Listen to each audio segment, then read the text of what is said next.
Okay, ಇವರಿಬ್ರಿಗೂ exam ಇದೆ. ನಾವು ಕೈಗಳನ್ನು ಮೇಲಕ್ಕೆ ಇವರ ಕಡೆ ಚಾಚೋಣ. ಎಲ್ಲರೂ ಅವ್ರ ಕಡೆ ಚಾಚಿರಿ ಕೈಗಳನ್ನು. ಎಲ್ಲರೂ ಬಲಗೈ ಅವ್ರ ಕಡೆ ಚಾಚಿರಿ. ಈ ಕಡೆ ಮಂಜು ಆ ಕಡೆ ಅಲ್ಲಿ ನಿಂತ್ಕೊಂಡಿದ್ದಾರೆ ನೋಡಿ. ಸೊ ಎಕ್ಸಾಮ್ನಲ್ಲಿ ಬರೆಯುವಾಗ ಯಾವ ಒಂದು ಗಡಿಬಿಡಿ, ಯಾವ ಹೆದರಿಕೆ, ನೆನಪಿನ ಶಕ್ತಿ ಅವರಿಗೆ ದೇವರು ಉಂಟು ಮಾಡುವುದಕ್ಕಾಗಿ ಮತ್ತು ಭಯ ಎಲ್ಲ ಹೋಗ್ಬೇಕು, ಹೆದರಿಕೆ ಎಲ್ಲ ಹೋಗ್ಬೇಕು. ಬರುವ ಪ್ರಶ್ನೆಗಳನ್ನ ಅವ್ರಿಗೆ ಅರ್ಥ ಮಾಡ್ಕೊಳ್ಬೇಕು. ಗಡಿಬಿಡಿ, ಚಿಂತೆ, ತಲೆನೋವು, ಜ್ವರ ಈ ಎಕ್ಸಾಮ್ ಟೈಮಲ್ಲೇ ಬರುತ್ತೆ.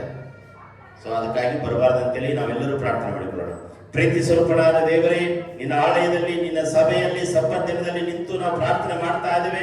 ಎಕ್ಸಾಮ್ಗೋಸ್ಕರ ನಾವು ಪ್ರಾರ್ಥನೆ ಮಾಡುವರಾಗಿದ್ದೇವೆ. ಇಲ್ಲಿ ನಿನ್ನ ಸಭೆಯಲ್ಲಿ ನಿಂತಿರುವಂತ ಇಬ್ರು ಸಿಸ್ಟರ್ಸ್ಗಾಗಿ ನಾವು ಪ್ರಾರ್ಥಿಸ್ತಾ ಇದ್ದೇವೆ. ಯೇಸುವೆ, ಅವರು ಬರೆದಿರುವಂತ ದೇವರೇ, ಬರೆದಿಟ್ಟಿರುವಂತ ಎಲ್ಲ ಕರ್ತನೆ ಅಪ್ಪ ಪ್ರಶ್ನೆಗಳಿಗಾಗಿ ನಿನಗೆ ಸ್ತೋತ್ರ. ಕಳೆದ ವಾರದಿಂದ ಕರ್ತನೆ ಎಕ್ಸಾಮಿನಲ್ಲಿ ದೇವರೇ ಸಿದ್ಧವಾಗುತ್ತಿದ್ದಾರೆ, ಬರೆಯುತ್ತಾ ಇದ್ದಾರೆ ಕರ್ತನೆ. ಮುಂದೆ ನಾಳೆ ಕೂಡ, ನಾಡದು ಕೂಡ, ಈ ವಾರ ಫುಲ್ಲು ಕರ್ತನೆ ಎಕ್ಸಾಮ್ ಇರುವಾಗ ಅದಕ್ಕೆ ಬೇಕಾದ ಜ್ಞಾನವನ್ನ, ತಿಳುವಳಿಕೆಯನ್ನ, ವಿವೇಚನೆಯನ್ನ, ಆರೋಗ್ಯವನ್ನ, ನೆನಪಿನ ಶಕ್ತಿಯನ್ನ, ಆರೋಗ್ಯವನ್ನ ನೀನು ಕೊಡಬೇಕಾಗಿ ಬಿಡ್ತಾ ಇದ್ದಾನೆ ಅಪ್ಪ. ಬರೆಯುವಾಗ ಯಾವುದೇ ಕರ್ತನೆ ದುಷ್ಟಾತ್ಮನ ಕ್ರಿಯೆಗಳಾಗದ ರೀತಿಯಲ್ಲಿ ದೇವರೇ ಭಯ, ಹೆದರಿಕೆ, ಬೇಸರಿಕೆ, ತಲೆನೋವು ಯಾವುದು ಕೂಡ ಬರಬಾರದು, ಜ್ವರಗಳು ಬರಬಾರದು ಕರ್ತನೆ. ಧೈರ್ಯವಾಗಿ ಬರೆಯುವಂತೆ, ಧೈರ್ಯದಿಂದ ಪಾಸ್ ಆಗ್ಲಿಕ್ಕಾಗುವಂತೆ, ಫಸ್ಟ್ ರ್ಯಾಂಕ್ ಬರ್ಲಿಕ್ಕಾಗುವಂತೆ ಸಹಾಯ ಮಾಡು ಕರ್ತನೆ. ಎಲ್ಲಾ ಶೋಧನೆಗಳು, ಎಲ್ಲ ನಡುಕ, ಭಯ ಯೇಸುವಿನ ನಾಮದಲ್ಲಿ ದೂರವಾಗಿ, ಯೇಸುವಿನ ನಾಮದಲ್ಲಿ ಕರ್ತನೆ ಇಲಾಗೆ ಮಾಡುವುದಕ್ಕಾಗಿ ಸ್ತೋತ್ರ. ಯೇಸುವಿನ ಹೆಸರಿನಲ್ಲಿ ಮುಂದಿನ ವಾರದಲ್ಲಿ ಸಾಕ್ಷಿಯಾಗಿ ನಾನು ಪಾಸ್ ಆದನು, ಫಸ್ಟ್ ರ್ಯಾಂಕ್ ಬಂದೇನೆಂಬುದಾಗಿ ಸಾಕ್ಷಿಯಾಗಿ ಹೇಳುವಂತೆ ಸಹಾಯ ಮಾಡಿ ಯೇಸುವಿನ ಹೆಸರಿನಲ್ಲಿ ತಂದೆಯು, ಆಮೇಲೆ. ಕೂತ್ಕೊಳ್ರಿ.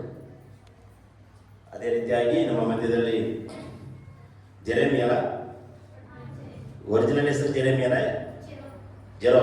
ಓಕೆ, ಜೆರೆಮಿ ಅವರು ಎದ್ದು ನಿಂತ್ಕೊಳ್ರಿ. ಸೊ ಅವ್ರಿಗೆ ಇವತ್ತು 11 ಮುಗಿದು 12ನೇ ವರ್ಷ ರನ್ನಿಂಗ್ ಅಲ್ವಾ? 12 ಮುಗಿದು 13 ವರ್ಷ. ಓಕೆ, ದೇವರು ತಾನೇ ಕಳೆದ 12 ವರ್ಷದಿಂದ ದೇವರು ಅವರಿಗೆ ಒಳ್ಳೆ ಆರೋಗ್ಯವನ್ನು ಕೊಟ್ಟು, ಬಲ ಶಕ್ತಿಯನ್ನು ಕೊಟ್ಟು ಈ ಮಟ್ಟಿಗೆ ಅವರು ಬಂದಿದ್ದಾರೆ. ಇನ್ನೂ ಜೀವ ಇರೋವರೆಗೂ ಅವರು ಸಾಕ್ಷಿಯಾಗಿರುವಂತೆ ಒಳ್ಳೆ ಕೀಬೋರ್ಡ್ ಬಾರ್ಸಂಗ ಆಗ್ಬೇಕು, ಆರಾಧನಾ ವೀರರಾಗಬೇಕು. ಮುಂದಿನ ವಾರದಲ್ಲಿ ಅವ್ರಿಗೂ ಕೂಡ ಕೊಡ್ತೀನಿ 2 ಹಾಡು ಹಾಡಕ್ಕೆ.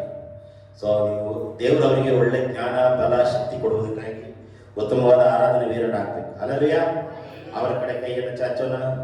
ಕಳೆದ 12 ವರ್ಷ ದೇವರು ಅದ್ಭುತವಾಗಿ ಆರೋಗ್ಯದಲ್ಲಿಯೂ, ಕಷ್ಟದಲ್ಲಿಯೂ, ವೇದನೆಯಲ್ಲಿ, ದುಃಖದಲ್ಲಿಯೂ ನಡೆಸಿಕೊಂಡು ಬಂದಿದ್ದಾರೆ. ಇನ್ನು ಮುಂದೆ ಕೂಡ ದೇವರು ಒಳ್ಳೆ ತಿಳುವಳಿಕೆ, ಜ್ಞಾನ ಕೊಡುವುದಕ್ಕಾಗಿ ಕೈಗಳ ಮೇಲೆ ಕೆತ್ತಿ ಅವರ ಕಡೆ ಚಾಚಿ ನಾವು ಪ್ರಾರ್ಥನೆ ಮಾಡಿಕೊಳ್ಳೋಣ. ಯೇಸುವೇ, ಈ ಸ್ತೋತ್ರವಾಗಲಿ ಕರ್ತನೆ. ಈ ದಿನದಲ್ಲಿ ಬರ್ತಡೇ, ಹುಟ್ಟಿದ ಹಬ್ಬವನ್ನು ಆಚರಣೆ ಮಾಡ್ತಿರುವಂತ ಸಹೋದರನಿಗಾಗಿ ಸ್ತೋತ್ರ. ದೇವರ ಮಗನನ್ನು ಆಶೀರ್ವಾದ ಮಾಡು.